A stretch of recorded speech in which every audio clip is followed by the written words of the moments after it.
경찰의 현장 감식 결과 최대 시속은 무려 131km. 고속도로에서도 피해자는 프로야구에서 나올 법한 강속구의 위력을 온몸으로 견뎌야 했는데요.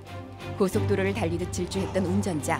대체 왜 그렇게 속도를 냈던 걸까? 말문이 막히네요. 당시 차 안에는 운전자와 같은 항공사 승무원 그리고 공항 협력사 직원이 있었는데요. 공항을 거쳐 항공사로 들어갈 예정이었던 운전자. 교육 일정이 있던 동료를 위해 빨리 사무실로 가려고 과속을 했고 이것이 교통사고로 이어졌다고 경찰에 진술했습니다. 6년 넘게 지나다닌 길에서 상식을 벗어나는 속도로 달린 운전자. 사고 이후 회사에도 나오지 않았다는데요. 그날 교육이 13시에 있었던 거는 맞는 걸로 알고 있고요. 13시 교육이 있다는 걸 아니까 아마 이제 무리하게 좀 성명을 낸 게 아닌가라는. 왜냐면 공항에서 이제 그까지 솔직히 이제 5분, 저희 회사까지 5분이면 도착하니까 5분이면 갈 수 있는 거리를 이제 빨리 가기 위해서 이제 그만큼 밟으셨다는 게. 그렇죠. 저도 이해가 안 됩니다. 저희 직원들도 다 이해를 못하고 있는 부분입니다. 과속운전이 부른 끔찍한 사고. 6시간에 걸친 대수술까지 받았지만 여전히 의식불명 상태인 피해자. 호흡은 현재로서 없는 상태고, 그러니까 심장 확동에는 문제가 없는 상태인데 뇌에서 명령을 못 내려가지고 호흡 기능이 아직 없는 상태거든요. 그러면 저희가 흔히 말하는 식물인간 상태이신 건가요?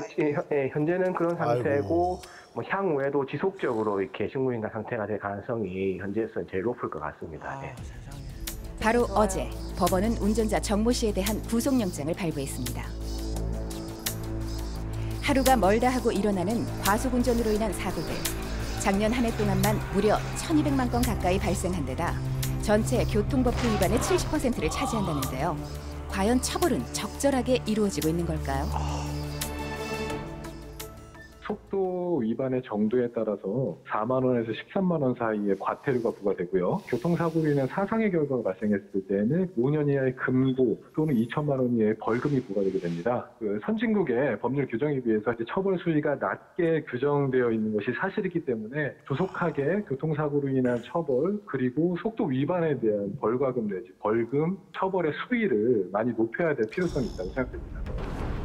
우리나라의 경우 과속으로 인해 사상사고가 발생하면 최대 5년의 금고형을 받게 되는데요. 똑같은 사고에도 최대 14년의 금고형인 캐나다, 나아가 종신형까지도 받게 하려는 영국과 비교하면 처벌 수위는 가벼운 상황. 기준치 3배를 웃도는 과속으로 한 사람을 중태에 빠뜨린 가해자.